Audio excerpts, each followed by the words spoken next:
Halo teman-teman, jumpa lagi di podcast bersama Ikatan Wajib Pajak Indonesia. Kita seperti biasa ada Bapak Rito Setiawan, Ketua Umum BPI, dan juga ahli hukum kita semua, Bapak Alessandro Rey. Nah, teman-teman, kali ini kita mencermati ada satu artikel, ya, opini khusus dari Investor Daily, ya, dari mungkin kita sudah kenal juga ya, dari seorang senior, Bapak Richard Burton, ya, Bapak Dr. Richard Burton yang menanggapi membuat opini mengenai undang-undang konsultan pajak. Perlu atau tidak perlu ya? Mungkin saya bacakan ini dulu deh. Persoalan pajak adalah persoalan hukum, tidak mudah dipahami. Norma undang-undang pajak kerap dinyatakan jelas, padahal tidak jelas, alias ambigu, atau kabur, vagueness. Normanya kerap menimbulkan lebih dari satu makna atau ambigu. Nah, teman-teman mungkin baca sendiri ya. Ini ada di Investor Daily. Teman-teman silakan dibaca sendiri. Nah, kita pengen minta pendapat dari Pak Rey ya, selaku ahli hukum di dunia pajak.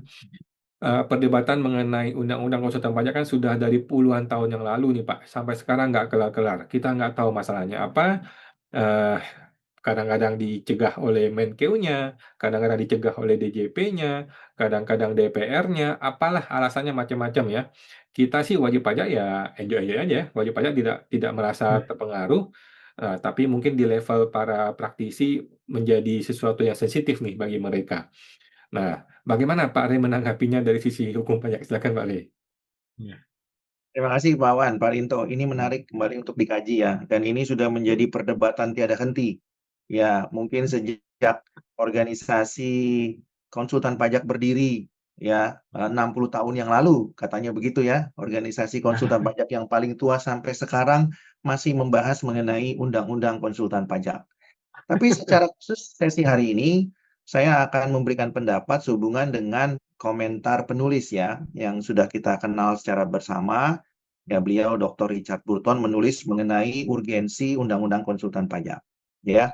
Nah, perlu saya sampaikan terlebih dahulu ya sebelum saya memberikan pendapat mengenai tulisan beliau, saya perlu menyampaikan Pak Rinto dan Pak Awan bahwa konsultan pajak itu menurut saya bukan profesi karena tidak pernah disebutkan dalam undang-undang manapun ya tidak ada undang-undang HPP menyebutkan konsultan pajak profesi, Hmm. undang-undang KUP juga tidak menyebutkan itu, PMK Ya. juga secara khusus tidak menyebutkan frase profesi ya, tapi PMK 229 111 menyebutkan tentang konsultan pajak, tapi narasi yang menyebut Hmm. profesi yang legal sama seperti profesi-profesi lain misalnya advokat, notaris, profesi dokter, kemudian profesi arsitek, kemudian profesi eh, bidan, ya, dan profesi-profesi yang lain yang secara tegas telah diatur dalam peraturan perundang-undangan itu tentunya berbeda, ya, dengan tanda petik mereka menyebutnya profesi konsultan pajak, ya. Nah, oleh karena itu saya perlu menyampaikan bahwa yang dimaksud dengan profesi dalam Undang-Undang HPP ya maupun Undang-Undang KUP itu adalah kuasa wajib pajak. Itu sudah jelas sekali bunyinya di pasal 2 angka 9 Undang-Undang HPP dan pasal 32 ayat 3A Undang-Undang KUP. Nah, sangat disayangkan Pak Awan dan Pak Rinto Ya. ya, ketika pemeriksa pajak atau pemeriksa bukper yang ada di lebih dari 250 KPP, ya, termasuk 34 kanwil, termasuk satu kantor pusat di Republik ini, ketika bertemu dengan kuasa wajib pajak, yang ada di benak mereka itu adalah bahwa kuasa wajib pajak sama dengan konsultan pajak. Sudah jelas di dalam penjelasan pasal 2 angka 9 Undang-Undang HPP ya yang mengenai perubahan pasal 32 ayat 3A Undang-Undang KUP, yang dimaksud dengan kuasa itu adalah konsultan pajak dan pihak lain yang punya kompetensi. Sementara PMK-nya yang mengatur mengenai konsultan pajak sudah ada, PMK 229 dan 111. Namun PMK mengenai pihak lain itu belum ada, ya. Tapi yang saya mau katakan, profesi itu namanya kuasa wajib pajak. Siapa mereka? Cuma ada dua, konsultan pajak dan pihak lain. Jadi, tidak bisa disebutkan konsultan pajak sebagai profesi. kalau menyebutkan konsultan pajak sebagai profesi, maka kita juga harus secara berimbang di mata hukum menyebutkan pihak lain juga profesi, ya. Tapi kalau ditanya profesinya apa?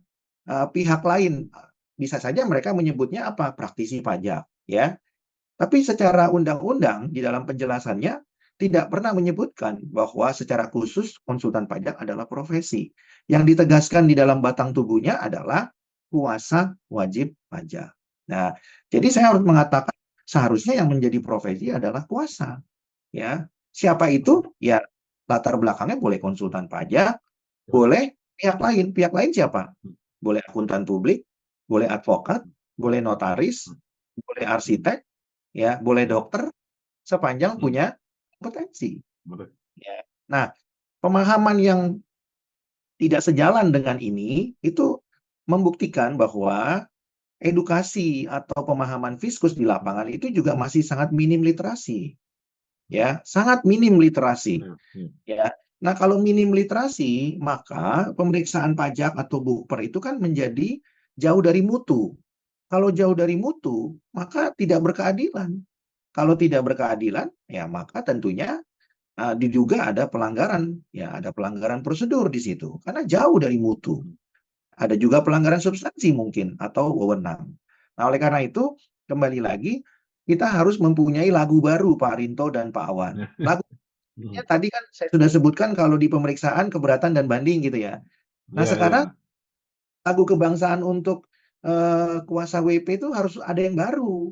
Ya, ya. Jadi yang barunya itu bukan konsultan pajak, tapi kuasa wajib pajak, ya. Puasa masih macam. Ya, jadi lagu kebangsaannya harus direvisi nih, gitu ya. Lagu Hmm. kebangsaannya bukan konsultan pajak, tapi lagu kebangsaannya adalah kuasa Puasa wajib ya, pajak. pajak.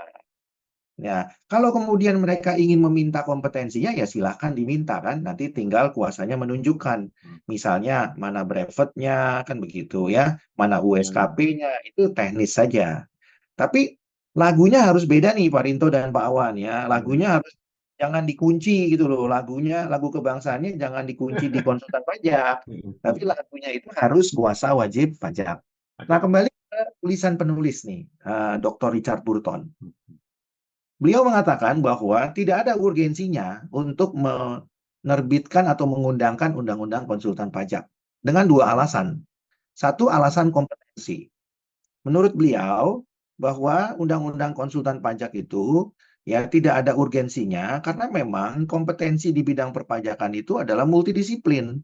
Terbukti bahwa fakultas yang mengampuni mengampu ya itu adalah bukan hanya fakultas ekonomi dan bisnis khususnya akuntansi tapi juga fakultas ilmu administrasi dan terutamanya fakultas hukum, ya. Kalau kita bicara mengenai undang-undang contohnya Pak Awan dan Pak Rinto undang-undang dan publik pasti kompetensinya kan di bidang akuntansi, Iya, iya, ya.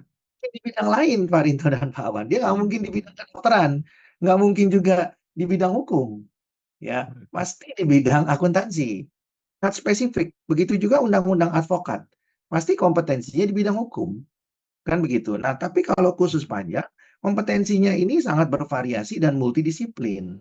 Ya, bisa akuntansi, bisa administrasi, bisa juga hukum.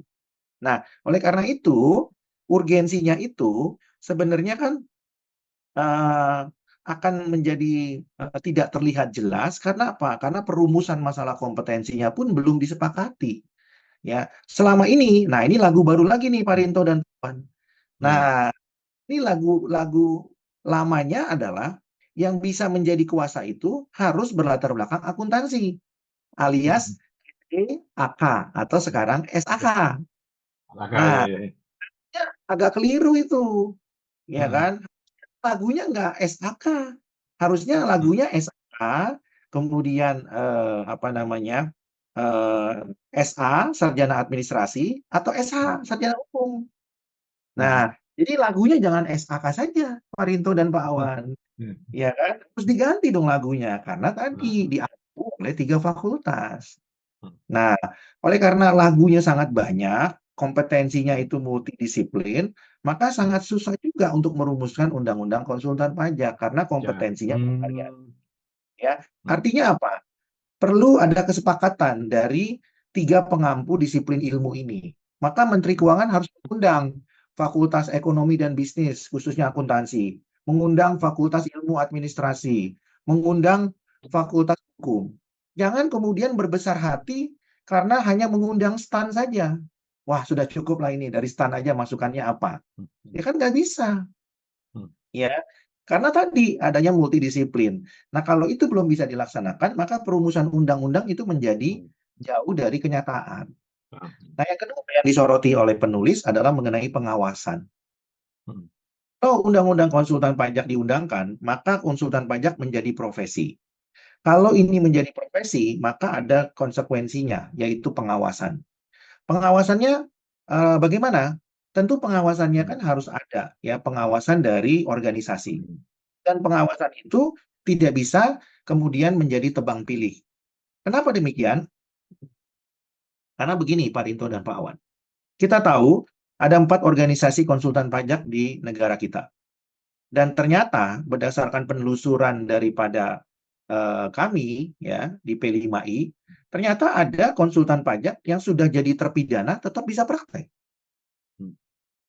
Nah, pertanyaannya, di mana pengawasannya kalau itu adalah benar-benar profesi yang diatur dalam undang-undang? Ya, kalau kemudian ada konsultan pajak menjadi terpidana dan tetap bisa praktek, maka pengawasan itu kan tidak jalan. Artinya apa? Tidak ada manfaatnya itu diundangkan kalau tidak bisa dilaksanakan pengawasannya. Ya, mungkin Pak Rinto dan Pak Wan juga tahu bahwa konsultan pajak yang terpidana pun ada yang jadi kuasa hukum di pengadilan pajak. Ya, itu sudah bisa dilihat ya kan secara online, kan begitu. Nah, tapi kita nggak mau fokus di pengadilan pajak karena itu bukan domainnya konsultan pajak. Meskipun orangnya sama, meskipun profesinya kan juga berasal dari sumber yang sama gitu ya. Yaitu konsultan pajak jadi kuasa hukum. Tapi yang saya mau katakan, pengawasannya juga belum maksimal. Kalau mau diundangkan, pengawasannya harus maksimal. Ya. Nah, kemudian ini juga menjadi persoalan tambahan ketika belum ada konsultan pajak yang sudah jadi terpidana, tapi kemudian belum dihukum dan hukumannya juga belum jelas ya dipublikasikan kepada masyarakat ya. Nah, kalau mau diterapkan berdasarkan undang-undang ya tentu publikasinya harus secara komprehensif begitu ya. Nah, saya mau berikan contoh nih. Ada contoh kasus advokat yang diduga melanggar kemudian kode etik ya ketika bersidang ya. Kemudian advokat tersebut kan dicabut izinnya oleh Mahkamah Agung dan itu terpublikasi kan ya. Nah, tapi kok sepertinya saya belum melihat itu untuk konsultan pajak, Pak Awan dan Pak Rinto. Ya. Nah, itu di mana publikasinya? Kalau konsultan pajak terpidana itu kemudian dipublikasikan dan tidak bisa lagi praktek karena alasan menjadi terpidana. Nah, itu juga yang disoroti oleh penulis ya. Nah, dari tulisan tersebut ya menurut saya apa yang disampaikan oleh penulis tersebut cukup masuk akal dan relevan begitu ya. Karena beliau sendiri adalah mantan pegawai DJP eselon 3 dan tentunya adalah juga konsultan pajak. Tapi beliau menyoroti bahwa urgensi itu belum terlalu penting karena kalau itu dipaksakan ya selain daripada konsultan pajaknya belum siap juga pihak-pihak yang berkaitan dengan itu juga belum siap ya termasuk pengawasannya tadi kemudian juga pihak eksternal dari kampus ya mengenai kompetensi yang harus disepakati ya sebagai seorang konsultan pajak itu juga belum mencapai titik kesepakatan. Jadi memang urgensinya masih sangat jauh sekali. Dan lagi-lagi saya harus sependapat dengan penulis karena kepentingan politiknya belum mendukung Pak Awan dan Pak Rinto ya. Kalau ini diundangkan, maka perdebatan di kantor pajak ya di Kanwil, di kantor pusat akan tereskalasi. Kalau itu tereskalasi, bisa saja ya pendapatan negara dari pajak juga berkurang. Kenapa? Karena konsultan pajak akan secara totalitas membela atau membantu wajib pajak. Tidak ada lagi yang namanya mitra kalau sudah dilindungi oleh undang-undang, Pak Rinto dan Pak Awan. Ya, karena yang namanya profesi itu kan bebas, merdeka dan mandiri. Ya, contohnya advokat, siapa yang bisa mengintervensi kan tidak ada. Kan begitu. Nah, kalau ini sudah terjadi pada konsultan pajak, Ya maka tentunya mereka menjadi mandiri. Kalau menjadi mandiri kan tidak lagi bisa jadi mitra, Pak Awan dan Pak Rinto. Kalau Ya. tidak bisa jadi mitra, gimana dengan target KPP, Pak Rinto dan Pak Awan? Bagaimana dengan target Kanwil? Ya, bagaimana dengan target kantor pusat? Dan yang paling utamanya, apakah P2PK masih punya taring? Kalau konsultan pajak sudah disahkan berdasarkan undang-undang, bukan lagi berdasarkan kewenangan Kemenq melalui P2PK. Demikian Pak Awan dan Pak Rinto. Baik, siap. Terima kasih Pak Rey, sangat lengkap sekali ya. Jadi kompetensinya masih belum jelas nih, dan Kemenkeu sendiri masih belum jelas konsultan pajak ini mau dibawa kemana. Nah, silakan sekarang minta informasi dari Pak Rinto nih, bagaimana pendapat IWPI mengenai Undang-Undang Konsultan Pajak yang masih belum tahu arahnya nih Pak. Ya, terima kasih Mas Awan, Pak Are. Kalau saya sebagai wajib pajak Mas, ya, sebagai pengusaha Mas, sangat-sangat tidak setuju Mas memang dengan adanya undang-undang konsultan pajak Mas. Karena apa Mas? Gini Mas, pajak itu kalau nanti ada undang-undang konsultan pajak, pajak akan dibuat semakin rumit. Mas. Jadi kita wajib pajak mau bayar pajak, kita malah nggak bisa, kita tergantung orang lain, kan konyol Mas. Gitu Mas. Jadi kalau bisa memang undang-undang konsultan pajak ini tidak usah saja Mas, tinggal tugasnya negara, pemerintah bersama dengan DPR membuat aturan yang sederhana dan mudah dijalankan. Nanti yang diperlukan wajib pajak ini Mas adalah kuasa hukum pajak yang mau mendampingi saat ada sengketa di dunia perpajakan. Mas Awan. Kalau ada nanti undang-undang konsultan pajak, nanti negara malah kesulitan lagi Mas mencarikan pekerjaan orang-orang konsultan pajak ini Mas. Antara ini gimana nanti? Oh, berarti aturan pajaknya harus semakin diperumit biar jadi proyek lagi Mas, jadi proyek kajian, jadi proyek sosialisasi. Itu yang terjadi Mas. Di dunia saya pengadaan barang dan jasa pemerintah Mas, ternyata Mas yang saya kaget, ternyata orang-orang ini senang kalau aturan semakin rumit Mas, karena jadi proyek lagi Mas untuk sosialisasi aturan baru. Padahal cuma dirubah pasal berapa pasal aja udah ada atau penerbitan perlen ketua LKPP atau ini kalau dalam hal ini misalkan peraturan dirjen pajak itu kan nanti jadi proyek sosialisasi Mas. Akhirnya kan wajib pajaknya, loh ini sebenarnya pajak ini untuk wajib pajak biar gampang bayarnya atau memang hanya untuk nggak butuh uangnya wajib pajak kan gitu Mas. Seperti itu Mas Awan. Jadi aturan pajak harus disederhanakan. Jadi kalau sudah sederhana tidak diperlukan konsultan pajak, wajib pajak semaksimal mungkin bisa melaporkan pajaknya sendiri. Nah, tugasnya diaktifkan lagi di KPP Mas ya untuk apa? Konseling itu Mas ya, AR itu untuk konseling itu biar semakin mudah dan yang diperlukan wajib pajak adalah nanti saat terjadi sengketa Mas Awan itu di sengketa perpajakan itu dibutuhkan kuasa hukum pajak itu seperti itu Mas Awan. Oke, baik, siap. Hmm. Terima kasih informasinya Pak Rinto ya dan Pak Rey. Ya. Mudah-mudahan ada jalan terang mengenai masalah Undang-Undang Konsultan Pajak ini. Baik, makasih Pak Rey, makasih Pak Rinto. Kita jumpa lagi Pak di podcast berikutnya Pak. Makasih Pak. Oke Terima Mas. kasih.